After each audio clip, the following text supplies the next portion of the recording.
Good week of preparation, short week, as we all know, but fortunately we have some familiarity with this opponent, so feel good about that, like where our team's at right now, and get another good day of practice, and look forward to carrying it into Saturday night. So I'll go ahead and open up from there. Do you anticipate having Rome or Luther? Find out today. I'll ask you a real question. Dennis Allen was talking yesterday about just the skill that's required of taking, when he has injured players going in and out. He said it's like making a meal out of whatever's in the fridge. What skills are required to look at your healthy guys and say this is the best place to put them? Well, that's why it's really important throughout the year that we're continuing to evaluate our roster. It doesn't matter where you stand and what your role is. You're always being evaluated, and I think our coaches have done a really good job of coaching the guys that may not be playing on game day, and giving them feedback throughout the process of practice and afterwards, just so that they can continue to improve. But we have a really good feel for what our skill sets are with the team, and so if we feel like one guy's going to go down, another guy's going to step up, we can put him in a spot where he can have success. So yeah, that's the mode of being a coach in the NFL these days. When you have a long season like this, guys are going to come up, come down, IR, off IR, and you're looking to put it all together, and the expectation is still to find a way to win. And connected with that, more specifically with your wide receiver core, what's your assessment of the depth that you have there to go into Saturday in case you are missing those guys? Yeah, I've been really pleased with that room. I think we got some young guys in there that we were really impressed with throughout training camp. That ended up being on the practice squad, and if called upon, I think they've done a great job soaking the offense in over the course of the season so far and being involved. Coach L has done a great job with them, just keeping them engaged and walking through. So they're in a great spot, and I feel that way about all the guys that are either on the practice squad or have been primarily special teams players up to this point. What are you this familiar with an opponent in the division? What are some of the tipping points that it comes down to, I guess, to find a way to win the game? Can you expand on that? Essentially, right, like they know everything that you want to do, you know everything that they want to do, but it comes down to these few things that end up getting you the win at the end of the game. Yeah, I mean, I don't think it's any different than any other week. And we go in and we come up with a game plan, and we're looking to execute that at a high level. I do believe when you get towards the end of the season and the games could be a little bit bigger, or you get the brighter stage, night games, whatever, and you have more eyes on you. It's younger players. They can get, I don't want to say deer in headlights, but the big picture of it all can get to them a little bit. And all we talk about as coaches is just focus on the little things, the details. Still about blocking and tackling and catching and pursuing. All the boring stuff to the casual observer is everything that us coaches we preach and we look for on game day. What have you appreciated most about Colston's development from the start of the season and where he's at right now? Yeah, it was a unique situation with him coming off the injury, and so it's a credit to him to get not only healthy again, but at a spot to where he looks very strong.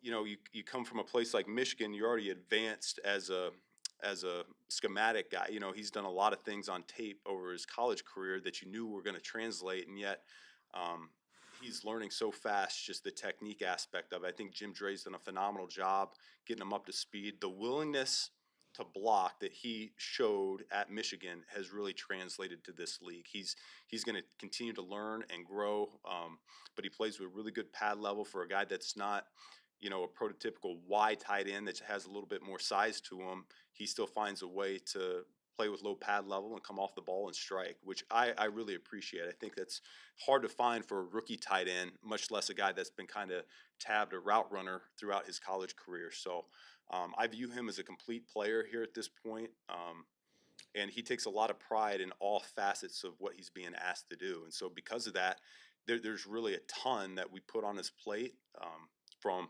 the run game to protections to route running, and I'm looking forward to continuing to grow with him over this year and the future. How close is Tremaine, and what was his return bring back to your defense? Yeah, and hopefully he's close. We'll see what it looks like again today. Guys, we have 2 practices this week, and we had a lot of guys that we were unsure about. So both these days of practice are really critical for us to make some of these decisions on who's going to be available. Um, but if we can get Tremaine back, I mean, I think it's a huge bonus. He was playing tremendous football before the injury.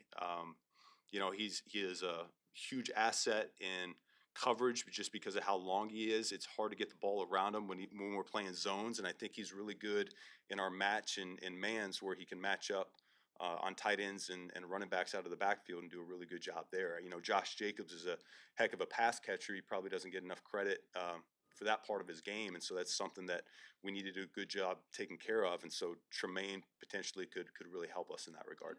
You remember when Dennis came up with the idea to maybe move his spots at linebacker, just kind of what those conversations were like about you might get more out of Tremaine playing weak side? Well, the initial thought in the springtime was for them to learn the defense. I'm talking about all the linebackers, but you start with Tremaine and TJ both, was to mix them between Mike and Will, and that was for them to just gain a greater understanding of what we're trying to accomplish. That was challenging for them. I think you could ask both those guys, and they might not have really appreciated it at the time because it slows them down as players when you're doing double duty. But I think that approach was the right thing to do. I think we've done that with a number of players on this team where it's more drink out of a fire hose as we're trying to learn schematically what we're capable of doing. And so, you know, there was a comfort level, I think, with Tremaine being at Mike. That's just where he had been his entire career. And yeah, we said in the springtime, his best spot might be at that will linebacker position. And I think that's kind of come to light for us as we've gone through the season. It's just, I can't put my finger on what exactly triggers that, but he's taken a liking to it, and he's playing really fast, really decisive. He's playing physical football where he was before the injury, and hopefully we can continue to get that when we get him back. And earlier in the season, when you talked about that you guys are going to play your best football in December, what were some of the things, aside from maybe just time on task, that kind of gave you that faith that this would eventually get to? Yeah, well, I mean, we had. I think anytime you're first year of a program, you're hopeful that that's going to be the case as guys get more comfortable in terms of what you're coaching and what you're expecting. And so that's certainly been the case with our veteran players, but we have a number of young players that early on it's a lot, and at this point, I think that they're able to go out and play fast. We trust them as a coaching staff. They've earned that. You can look all across our rookie class, and there's a number of high-level contributors right now, more so on the offensive side of the ball. But I think that comes with a lot of time and effort. But when you see them in training camp and you see where we came from early on in camp to the end of camp, I think it's not that bold of a statement to say that we're going to be playing some pretty good football here at the end of the year. You talked about how good the rookies have been. You as a rookie head coach this year, how would you assess the job that you've done preparing this team week in and week out? Yeah, I don't even think Wins is tough. I don't think about that stuff right now. Our sole focus this week is beating the next opponent. All right, we got a good team coming in town. There's a lot at stake. When you're playing meaningful games in December, that's all you could ever hope for, and we're really looking forward to this opportunity. Just to build on that, you acknowledge that really before 2022, you've been a part of a lot of losing seasons more than winning seasons. To play meaningful December football, how do you describe what that's like and for your players and just to set the stage for what this is? Well, I think when you look at our roster, we have a number of really talented players that have not been a part of this. You certainly can look at DJ and Cole, guys that have been here, but like I was just talking with Andrew Billings about it, and this is the most wins he's ever been a part of. These guys have been around for a long time, and so when that happens, and you're someone that hasn't experienced it a whole lot, you're just grateful. You're grateful for it, and you don't want it to. You want to take advantage of the opportunity. You just don't know when it's going to happen again, and that's the nature of the NFL. The parity is so strong that when you have a good season, you win some of these one-score games like we've been able to, and we put ourselves in a good spot. We want to make sure we capitalize on it as a team. Thank you. Jalen just mentioned that because the expectations weren't that you guys would be in first place at this moment, there isn't a lot of pressure. Are you sensing that, and is that somewhat of an advantage heading into these massive games at the end of the season? Yeah, I don't, I think part of our intent as coaches early on in this thing was to build a very poised unit that could handle pressure. And so that's our coaching style. That's why we're very demanding out of our guys. I think they have felt that from the springtime all the way up until now. Both sides of all three phases, to be honest with you. And so because of that, I like to think that we thrive in high leverage and high pressure situations. Thank you, Ben.